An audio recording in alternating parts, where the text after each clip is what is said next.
अस्सलाम वालेकुम दोस्तों, मैं हूं उस्मान खटक और आप देख रहे हैं मेरा यूट्यूब चैनल। वैसे तो नॉर्मली हम जो है ना आइल्स को डिस्कस करते रहते हैं। स्टार्ट में मैंने आपसे कहा भी था कि इंशाल्लाह मैं स्टूडेंट्स को मोटिवेशनल भी कुछ चीज़ें बताऊंगा ताकि स्टूडेंट्स अपनी स्टडी के साथ मोटिवेट रहें और अपनी स्टडी को अच्छी तरीके से कंटिन्यू रखें। आइल्स तो हमारे रेगुलर स्टडी है, उसको हम रोज़ इंशाल्लाह डिस्कस करेंगे। जो भी मसले मसाइल होंगे हम उसमें अच्छा से अच्छा करने की कोशिश करेंगे कि अच्छे तरीके से हम अपने प्रॉब्लम्स को सॉल्व करें और अपनी जो स्टडी है, जो तैयारी है, वो अच्छी तरीके से आगे लेके चलें।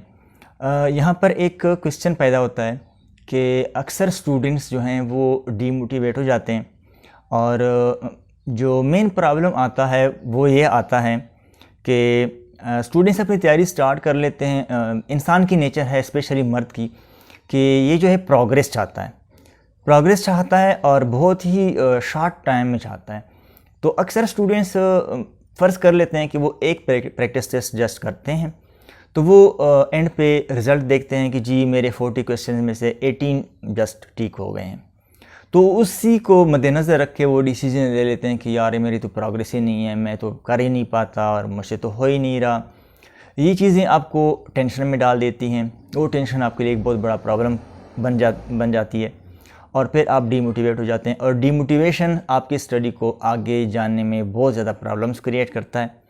आपकी स्टडी आगे बढ़ती ही नहीं है। यहाँ पर हम एक चीज़ को डिस्कस करते हैं कि अक्सर स्टूडेंट अपनी स्टडी से मुतमईन नहीं होते। आप अगर एक स्ट्रेटजी तैयार करते हैं अपनी स्टडी के लिए कि आपने आगे 2 मंथ्स में अपनी तैयारी करनी है। 2 मंथ्स एक लॉन्ग टर्म विज़न है। अगर आप एक लॉन्ग टर्म विज़न में देखें, आप स्ट्रेटजी बनाएं, प्लानिंग करें, एक कागज़ के ऊपर प्लानिंग करते हैं कि मैं 1 वीक ये करूँगा, 1 वीक ये मॉड्यूल करूँगा, 1 वीक ये मॉड्यूल करूँगा और इस तरह आपकी तैयारी 2 मंथ्स के अंदर कंप्लीट हो जाती है। उसमें तो आपको कंप्लीट होते हुए अपनी चीज़ें, अपनी तैयारी नज़र आती है कि मेरी चीज़ें कंप्लीट हो रही हैं, मेरी तैयारी इंशाल्लाह 2 मंथ्स में कंप्लीट हो जाएगी।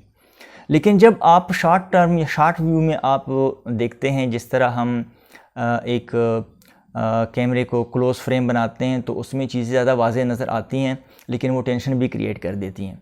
तो क्लोज व्यू में अगर आप देखते हैं तो फिर आपको पता चलता है कि जी मेरा तो रिज़ल्ट ही नहीं है। मैं तो 40 में से जस्ट 18 या 17 क्वेश्चंस के आंसर कर सकता हूँ उतने टाइम में, 20 मिनट्स में। फ़र्ज़ करो अगर हम रीडिंग के किसी एक पैसेज की बात करते हैं तो। लेकिन अगर आप लॉन्ग टर्म में सोचते हैं तो लॉन्ग टर्म में आपका रिज़ल्ट अच्छा होता है।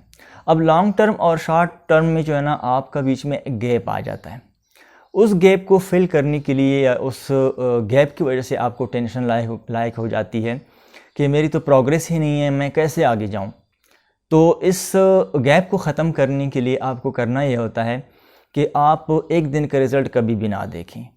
आप अपने स्टडी को कंटिन्यू रखें। एक मिनिमम आपने 2 वीक्स का जो है ना तैयारी जारी रखनी है। 2 वीक्स तक जितने टेस्ट चारों मॉड्यूल्स के आप कर सकते हैं, चारों मॉड्यूल्स का जितना काम, जितना आपने सोचा हुआ है कि मैंने 2 वीक्स में ये कंप्लीट करना है, वो करके 2 वीक्स के बाद आपने फिर उसको जो है ना रिव्यू करना है कि 2 वीक्स में मैंने क्या पढ़ा और उसका क्या रिज़ल्ट है।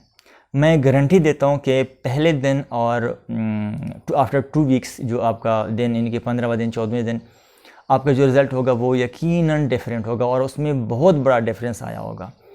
तो फिर आप जो है ना मोटिवेट होंगे और फिर आप अपनी स्टडी के ऊपर मज़ीद अच्छा फोकस करेंगे ताकि आपकी स्टडी आगे अच्छे तरीके से कंटिन्यू रहे। इस गैप को आपने इस तरह नहीं छोड़ना। आपने डेली बेसिस पे अपने स्टडी का व्यू नहीं लेना, आपने डेली बेसिस पे अपने आप से आउटपुट नहीं मांगनी, तो आपका ये काम बेहतर हो सकता है। बेसिकली टेंशन आती कहाँ से है कि जब आपकी सलाहियत उससे ज़्यादा बर्डन आपके ऊपर डाला जाए। अगर आपको मैं 1 घंटे का टास्क 30 मिनट का कहूँ कि जी आपने ये 3 पैसेज रीडिंग के 30 मिनट्स में करने हैं, तो यकीनन आप टेंशन में आ जाएंगे कि जी ये कैसे मुमकिन है, ये कैसे हो सकता है। तो वो सलाहियतों की बात होती है, लेकिन जब आपका एटीट्यूड, जब आपका लेवल ऑफ कॉन्फिडेंट बढ़ता है तो फिर वो भी आपके लिए मसला नहीं रहता कि कम टाइम है, क्योंकि आपका कॉन्फिडेंट लेवल, आपका एटीट्यूड उसको ऐसा रिस्पॉन्स देता है कि इंशाल्लाह ये मैं कर लूँगा। तो इस वजह से टेंशन जो है ना क्रिएट होती है। और टेंशन को आपने नहीं लेना, टेंशन को अपने से दूर रखना है। सिर्फ़ और सिर्फ अपने काम पे, अपने काम के कंसिस्टेंसी पे जो है ना अपने फोकस रखना है कि आप अपने काम में कंसिस्टेंट रहें, आपके काम में कोई छुट्टी ना हो, आपके काम में कोई जो है ना बीच में ब्रेक ना आए। अगर आपका जब आपकी रूटीन टूट जाती है, आप अपने रूटीन को ब्रेक कर देते हैं, उस दिन से फिर आपके साथ मसला आ जाता है। उसके बाद दोबारा से स्टार्ट लेना स्टूडेंट्स के लिए सबसे बड़ा प्रॉब्लम होता है कि आप बीच में एक दिन का गैप आ गया, आपने नहीं पढ़ा, कोई भी मसला हो सकता है, कोई भी घरेलू प्रॉब्लम हो सकती है, लेकिन उसको दोबारा से कंटिन्यू करना बहुत बड़ा प्रॉब्लम, बहुत बड़ा चैलेंज होता है स्टूडेंट्स के लिए।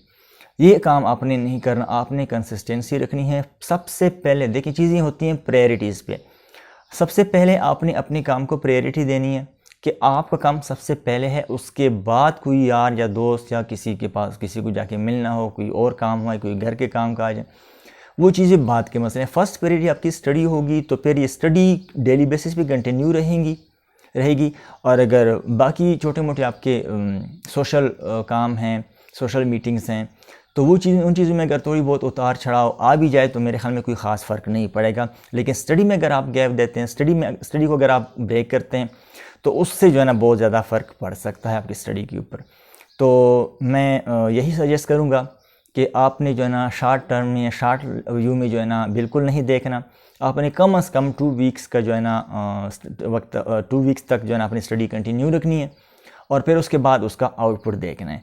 इंशाल्लाह आपको इससे बहुत अच्छा फ़ायदा होगा, आपका आउटपुट बहुत अच्छा आएगा। तो अब तक के लिए इतना ही। उम्मीद है कि आपको इस वीडियो की समझ आई होगी, इस बात की समझ आई होगी कि आपका ये टेंशन वाला प्रॉब्लम इंशाल्लाह ख़त्म हो जाएगा। अब तक के लिए इतना ही, उसी मैसेज के साथ कि हकूक़ुल इबाद का ख़ास ख्याल रखें, दूसरों के लिए आसानियाँ पैदा करें। अल्लाह ताला आपके लिए आसानियाँ पैदा करेगा। अल्लाह हाफ़िज़।